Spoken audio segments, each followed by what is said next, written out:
Good afternoon, students. Today I will start your next topic, which is implementation and maintenance. Actually, this topic is from Unit 3rd. Unit 3rd का सिर्फ यही topic रह गया था एक, जिसका नाम है implementation and maintenance process. If you look at your last year question paper, then a question is asked, define implementation process. तो अगर इम्प्लीमेंटेशन प्रोसेस आ जाए पेपर में, या फिर क्वेश्चन ट्रेनिंग से रिलेटेड आ जाए, like define training role in implementation, या फिर क्वेश्चन ऐसे आ जाए define training and education process, तो तीनों का ही आंसर सेम रहेगा. आज करेंगे हम जो किस में इंक्लूड होगा topic implementation and maintenance. So let's begin with the topic. Implementation is a process of ensuring that the information system is operational. Implementation वो प्रोसेस है जो इंश्योर करता है कि हमारा जो इंफॉर्मेशन सिस्टम है सारा ऑपरेशनल होता है. अगर हम किसी सिस्टम पे काम करें या फिर सॉफ्टवेयर डेवलप करें या फिर सिस्टम को डेवलप करें, तो सारा काम हम कोई मैनुअली नहीं होता. It is all about operations. सारी ऑपरेशंस की बात होती है. All the work is done through operational work. It includes two basic points. The first one is constructing a new system from scratch. या कि पहला ये कि आप न्यू सिस्टम को डेवलप करो फ्रॉम अ स्क्रैच, बिल्कुल ही न्यूली. और second, constructing a new system from existing one. जो एग्जिस्ट हो चुका है सिस्टम, उसी में से ही आप उसके ड्रॉबैक्स को रिकवर करके या फिर उसके एरर्स को रिमूव करके आप उसी में से एक डेवलप्ड फॉर्म बनाएं, या फिर उसमें एक इफेक्टिवली एक सिस्टम को डेवलप करें एग्जिस्टिंग सिस्टम से. तो ये दो तरीके से हम सिस्टम को कंस्ट्रक्ट कर सकते हैं. Constructing a new system from scratch और constructing a new system from existing one. Now, implementation allows the user to take over its operation for the use and evaluation. It involves training the user to handle the system and plan for a smooth conversion. अब हमें क्या करना है, एक new system को develop करना है, और उस न्यू सिस्टम को डेवलप करने के लिए हमारे पास वेरियस फेसेस आएंगे. ये सारी फेसेस जो होंगे वो इम्प्लीमेंटेशन प्रोसेस में ही इंक्लूड होंगे. The first step is training. What training mean? A person in the system must know in detail what their role will be, how they can use the system, and what the system will or will not do. That means एक person जो system develop कर रहा है उसे पता होना चाहिए कि उसका रोल क्या है in developing that system and how the system will work. वो सिस्टम कैसे काम करेगा और वो सिस्टम क्या करेगा और क्या नहीं करेगा. ये इसकी नॉलेज जो है, जो पर्सन उसे डेवलप कर रहा होता है, उसे होनी चाहिए. And this will come to know through training. Training से ही उस पर्सन को ये नॉलेज मिलेगी. द सक्सेस और failure of well designed and technically elegant system can depend on the way they are operated and used. एक system की success और फेलियर सारा कुछ उसके well design and technically elegant system पे ही डिपेंड करता है कि वो कैसे ऑपरेट किया जा रहा है. अगर उसके ऑपरेशंस सक्सेसफुली ऑपरेटेड नहीं होंगे तो एक सिस्टम जो वो सक्सेसफुली रन नहीं कर पाएगा. सो पहला जो स्टेप आता है ट्रेनिंग में इज़ ट्रेनिंग सिस्टम्स ऑपरेटर्स. उसके सिस्टम ऑपरेटर्स की ट्रेनिंग. इसमें क्या होता है, actually the term system operators mean a system operator must be trained properly such that they can handle all possible operations, both routine and extraordinary.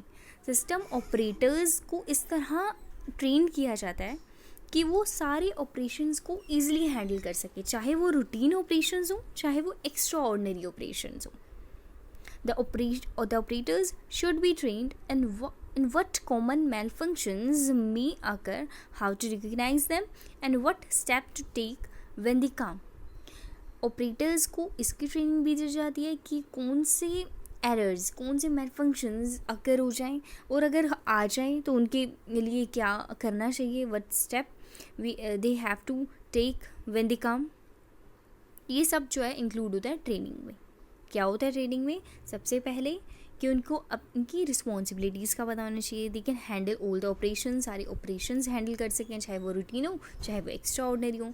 Second, जब भी कोई मालफंक्शंस यानी जब भी कोई एरर्स या फिर जब भी कोई इन्फॉर्मेशन आ जाए, बीच में अक्कर हो जाए, कुछ इंटरप्शन आ जाए, तो उसको हैंडल कर सकें, उनको रिकग्नाइज कर सकें, और जब आ जाए तो उनसे रिलेटेड प्रॉपर स्टेप ले सकें. Training involves creating troubleshooting lists to identify possible problems and remedies for them. अब ऑपरेशंस करते हुए ये बहुत कॉमन सी चीज़ होती है कि हमारे पास प्रॉब्लम्स क्रिएट हो जाती हैं. अब उन प्रॉब्लम की रेमेडीज़ को कलेक्ट करना, ये भी सारी जो है ट्रेनिंग प्रोसेस में सिखाया जाता है. As well as the name and telephone numbers of the individual to contact when unexpected or unusual problem arises. कभी कभी ऐसी प्रॉब्लम अराइज हो जाती है जब हमारे पास उनका प्रॉब्लम का सल्यूशन नहीं होता. तो इन दैट सिचुएशन हम कुछ फ़ोन नंबर्स और कुछ इंडिविजुअल के कॉन्टेक्ट रखते हैं ताकि हम उनसे ईजिली कॉन्टेक्ट कर सकें इन सच सिचुएशन, ऐसे सिचुएशन में. Training also involve familiarization with the run procedures which involve working through the sequence of activities needed to use a new system. और ट्रेनिंग प्रोसेस में सारी उन एक्टिविटीज़ के बारे में बताया जाता है जो हमारी नई सिस्टम में यूज़फुल होती हैं, जो नई सिस्टम के लिए नीडेड होती हैं, एसेंशियल होती हैं. अब ट्रेनिंग में हमें पता चल गया कि क्या होता क्या, कि हमें प्रॉब्लम्स को डिफ़ाइन करना होता है, उनसे रिलेटेड सोल्यूशंस हमें ढूंढने होते हैं, सारी हमारे पास इंफॉर्मेशन होनी चाहिए हमारा सिस्टम क्या करता है और कैसे काम करता है. Now the user training. अब ट्रेनिंग में एक और ट्रेनिंग होती है जिसको बोलते हैं यूज़र ट्रेनिंग. यूज़र ट्रेनिंग में क्या होता है? End user training is an important part of the computer based information system development which must be provided to employees to enable them to do their own problem solving. User training जो होती है एक important computer based information system में के development के लिए ज़रूरी इसलिए होती है बिकॉज इट इन्वॉल्व्स, उसमें सारी उन प्रॉब्लम सॉल्विंग टेक्निक के बारे में बताया जाता है जो हमारे सिस्टम में अराइज हो सकती हैं. ये हमारी यूज़र ट्रेनिंग में इन्वॉल्व होती है. Second point, user training involve how to operate the equipment को कैसे यूज़ करना है. सारी अगर हम कोई सिस्टम को डेवलप कर रहे हैं तो उसमें यूज़र ट्रेनिंग में क्या होता है कि how to operate the equipment. अगर हमने सिस्टम में कुछ ऑपरेशंस डाले हैं then how to use that. अब ये चीज़ें जो होती हैं वो इनबिल्ट भी हो जाती हैं. Determining whether a problem that arose is caused by equipment और सॉफ्टवेयर. अगर हमारे पास कोई प्रॉब्लम डेवलप हो गई तो वो इक्विपमेंट से रिलेटेड है या फिर सॉफ्टवेयर से रिलेटेड. ये सारी चीज़ें जो होती हैं डिफाइन की जाती हैं user training. Third step, most user training deal with the operation of the system itself. मतलब बहुत सारी यूज़र ट्रेनिंग जो होती हैं वो deal with the operation of the system itself. यानी सिस्टम में ऐसे ऑपरेशंस इनबिल्टली हम डाल देते हैं कि वो खुद से ही हैंडल कर लेती है. The training courses must be designed to help the user with fast mobilisation for the organisation की जो फंक्शनिंग है उसको बेटर करने के लिए जो इनबिल्टली हम डिज़ाइन कर देते हैं वो सारी ऑपरेशंस को that deals with training. Now training guidelines. कुछ गाइडलाइंस प्रोवाइड की गई हैं ट्रेनिंग की. First one is establishing measurable objective.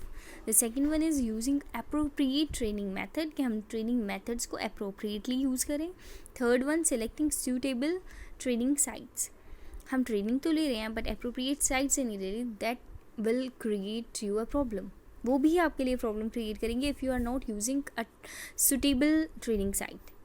Now the fourth step is involving understandable training material. Training ले रहे हैं, ट्रेनिंग का मटेरियल अप्रोप्रिएट नहीं है तो भी जो आपकी ट्रेनिंग है वो अनसक्सेसफुल होगी. Now moving to the next, training method. अभी वही ट्रेनिंग का पॉइंट चल रहा है. हमें ट्रेनिंग कौन से होती हैं वो करी, देन ट्रेनिंग गाइडलाइंस की, अब ट्रेनिंग मेथड कर रहे हैं. Training methods involve both trainers and trainees who have to meet at the same time but not necessarily at the same place. अब ट्रेनिंग जो ले रहा होता है और जो दे रहा होता है ट्रेनिंग, ज़रूरी नहीं है कि वो सेम टाइम पे सेम जगह ही हो, अवेलेबल हो, मीट करें, एक दूसरे से मिलें. The training session could be 1-on-1 और collaborative. It is of 2 type. 2 तरह की होती है हमारे पास ट्रेनिंग. ये भी पॉसिबल है कि हम 1-to-1 करें, दैट मीन्स ट्रेनर और ट्रेनी दोनों ही अवेलेबल हों एट द सेम प्लेस, और ये भी पॉसिबल है कि दोनों अवेलेबल ना हों। तो डिफाइंड की गई हैं categories. The first category is virtual classroom. In this training the trainers must meet the trainings at the same time but are not required to be at the same place. Same time पे तो वो मिलेंगे but are not required to be at same place. Example, video conferencing में time same होता है लेकिन place same नहीं होता मिलने का। The second category is normal classroom. The trainers must meet the trainees at the same time and at the same place. Same place पे, same जगह पे, सेम टाइम पे मिलना होता है। The primary tools used here are blackboard का use करके, overhead projectors, LCD projectors etcetera, जैसे हम अपनी क्लासरूम में आपको पढ़ाते हैं।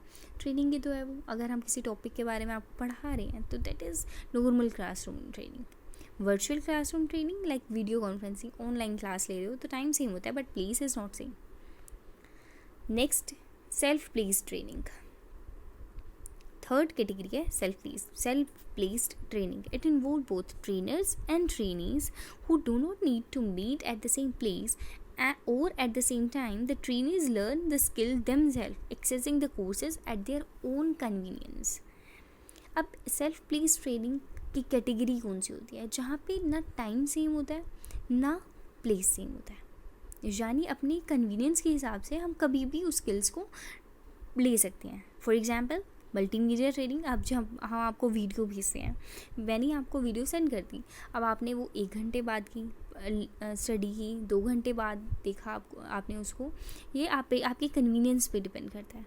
तो this is included in multimedia, this is included in self place training. अब सेल्फ प्लेस ट्रेनिंग की भी 2 कैटेगरीज हैं, multimedia training and web based training. Multimedia training, this training courses are presented in multimedia format and stored on CD-ROM. It minimizes the cost in developing and in-house training courses without assistance from external programmers. External programmers के बिना अगर आप कोई भी lecture जो है, कोई भी ट्रेनिंग प्रोसेस जो है वो एक CD-ROM के थ्रू प्रोवाइड कर दो, तो that is included in multimedia training. The second is web based training. Web based training वो ट्रेनिंग होती है जो इंटरनेट बेस्ड होती है। In this training, courses are often presented in hypermedia format and developed to support internet or intranet. It provides just-in-time training for end users and allow organization to tailor training requirements. इस तरह की training जो होती है वो internet के through होती है, वेब बेस्ड, नाम से भी पता चल रहा है web based training. Now the second heading, first हमने की इम्प्लीमेंटेशन एंड मेंटेनेंस टॉपिक चल रहा है। अब इसमें फर्स्ट हमने किया ट्रेनिंग, कि ट्रेनिंग का रोल क्या होता है इन इम्प्लीमेंटिंग अ सॉफ्टवेयर या फिर implementing a project, implementing a system. किसी भी सिस्टम को, सॉफ्टवेयर को या प्रोजेक्ट को इम्प्लीमेंट अगर हम कर रहे हैं तो उसके लिए हमें ट्रेनिंग की नीड होती है। फर्स्ट हमने करा, ट्रेनिंग को एक्सप्लेन कर दिया। Now the second point is conversion.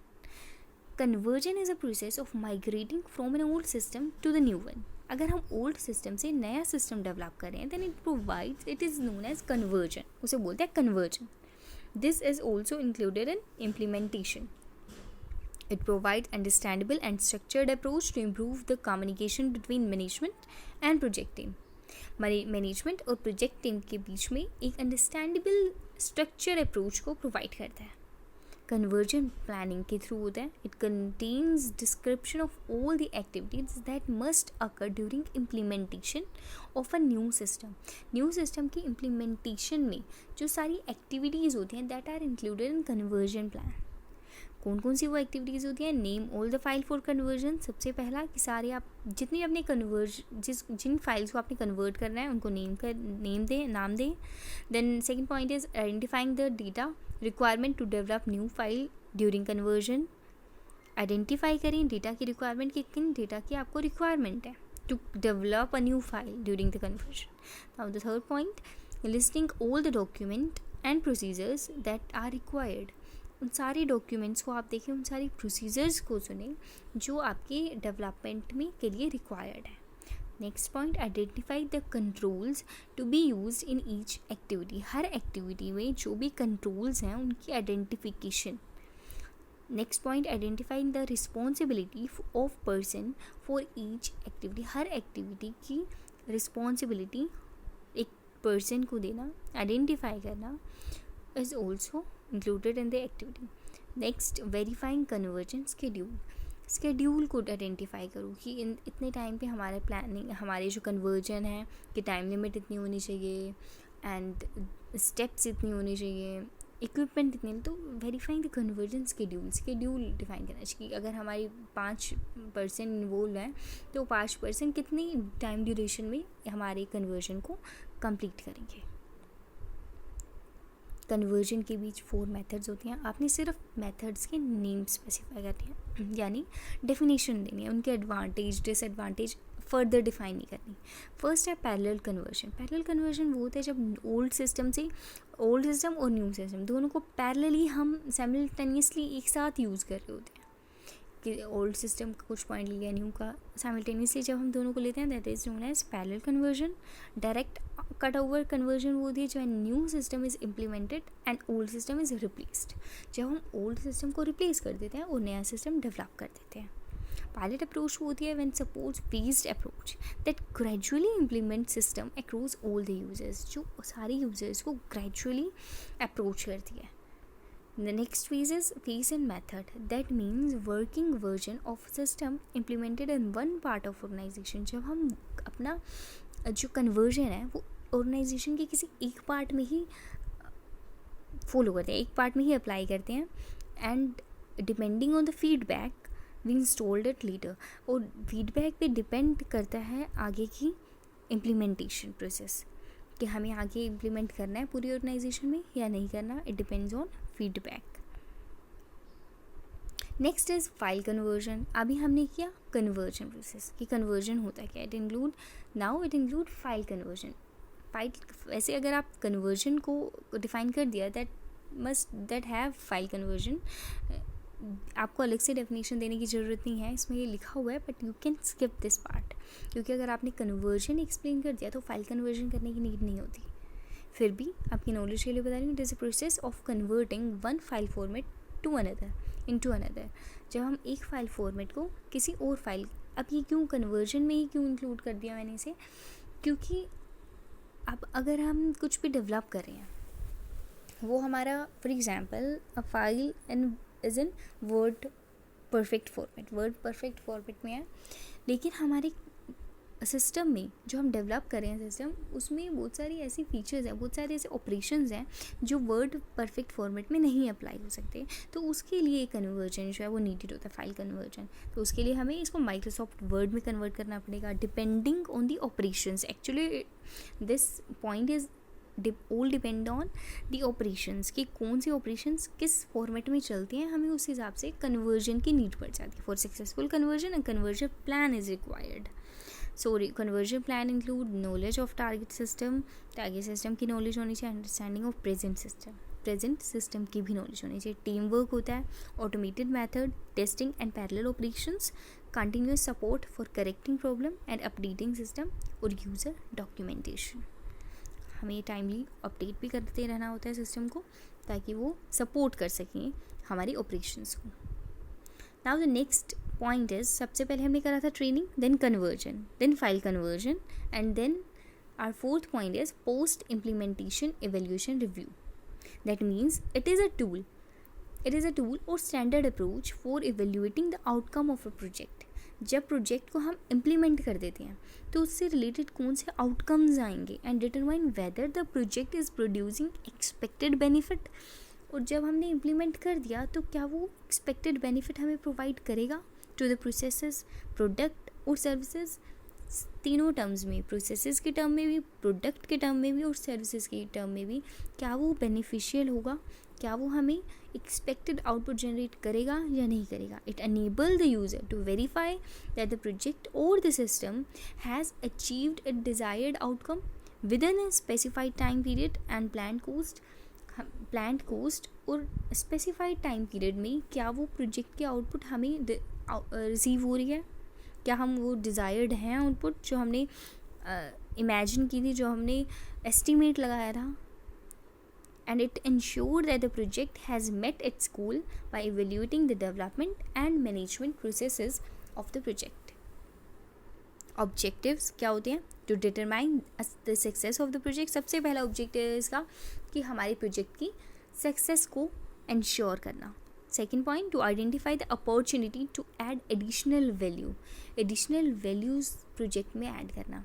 Third one, to determine strength and weakness of the project. अगर हम आइडेंटिफाई कर लेंगे कि हमारा स्पेसिफाइड टाइम में चल रहा है या नहीं चल रहा, अगर चल रहा है तो दैट मीन्स गुड, अगर नहीं चल रहा तो हम उसकी वीकनेस ऑफ द प्रोजेक्ट हम डिटरमाइन कर सकते हैं easily for the future reference and appropriate action, और उससे रिलेटेड अप्रोप्रिएट एक्शन भी ले सकते हैं. Next point, to make recommendation on the future of the project by refining the cost estimating technique.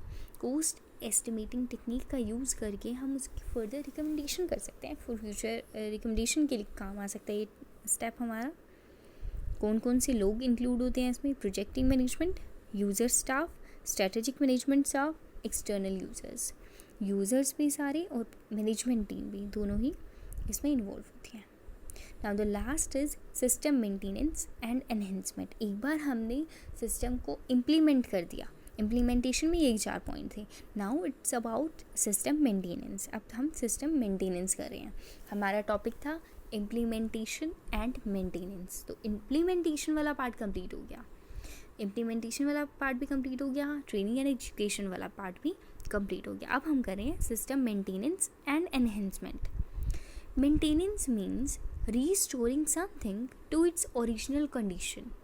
Maintenance का मतलब होता है कुछ कंडीशंस को स्टोर कर, restoring something to its original conditions. अपनी ओरिजिनल कंडीशन के बेसिस पे किसी चीज़ को दोबारा से रिस्टोर करना. Enhancement means adding. एनहेंसमेंट का मतलब होता है adding, modifying the code would support the changes in the user specification. मान लो हमने कोई सिस्टम डेवलप कर दिया. नाउ आफ्टर डेवलपिंग और आफ्टर इम्प्लीमेंटेशन हमने इम्प्लीमेंट भी कर दिया वो system. Now after implementation it's our duty to maintain that system. Maintenance में सबसे important part होता है modification. Modification according to the changes. सारी changes के according, whether changes are related to technique से रिलेटेड चेंजेस हो सकते हैं, टेक्निक्स डेवलप हो सकते हैं, तो उसमें मॉडिफिकेशन करना पड़ सकता है हमें. अगर कुछ एरर्स आ जाते हैं तो मॉडिफिकेशन उस टर्म में भी हमें करना पड़ता है. तो सिस्टम की मेंटेनेंस जो है वो बहुत इंपॉर्टेंट पार्ट होता है. System maintenance confirm the system to its original requirement and enhancement and add to the system capability by incorporating new requirements. New requirements को इनकॉर्पोरेट करके उनको एनहेंसमेंट की नीड होती है. This maintenance changes the existing system. Maintenance जो होता है वो चेंज कर देता है एग्जिस्टिंग सिस्टम को according to the need, and enhancement add features to the existing system. और एनहेंसमेंट जो होती है वो फीचर्स को ऐड कर देती है कुछ हमारी एग्जिस्टिंग सिस्टम में ही. And development replace the existing system. और जो डेवलपमेंट होती है वो रिप्लेस कर देते हैं एग्जिस्टिंग सिस्टम को. Now maintenance type. There are 3 type of maintenance. The first one is corrective maintenance, second one is adaptive, and the third one is perfective. Corrective maintenance enable user to carry out the repairing and correcting leftover problems. Corrective maintenance क्या करता है? Enable करता है user को to carry out repairing and correcting leftover problems. जो भी हमारी problems आ जाती हैं सिस्टम में उसको रिपेयर करना, उसको करेक्ट करना, ये सारी चीज़ें होती हैं corrective maintenance में. Now adaptive maintenance enable user to replace the functions of the program. हमारे प्रोग्राम में, एग्जिस्टिंग प्रोग्राम में फंक्शन को रिप्लेस करने की ड्यूटी जो होती है वो एडेप्टिव मेंटेनेंस कहलाता है. Third one is perfective maintenance enable user to modify और enhance the program according to the user's requirement and changing need.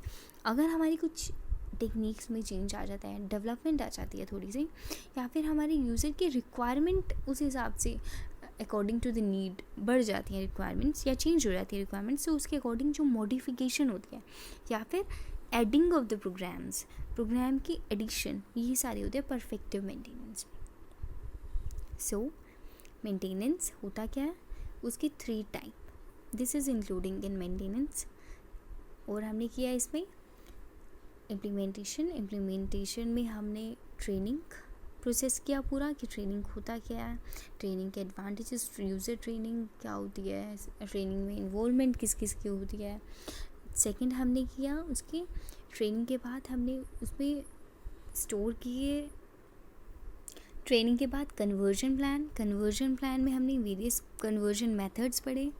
उसके बाद हमने किया कन्वर्जन मेथड्स में सिर्फ आपने इसकी डेफिनेशन करनी थी। नाउ फाइल कन्वर्जन कब नीड होती है, जब अगर हमारे पास कुछ फॉर्मेट चेंज हो जाता है उसमें हमें फाइल कन्वर्जन की नीड होती है। देन हमने किया पोस्ट इम्प्लीमेंटेशन इवैल्यूएशन रिव्यू, ये फोर्थ पॉइंट था किसका, इम्प्लीमेंटेशन का। नाउ आफ्टर इम्प्लीमेंटेशन मेंटेनेंस पे आए, मेंटेनेंस क्या होता है, उसके बाद इसके टाइप।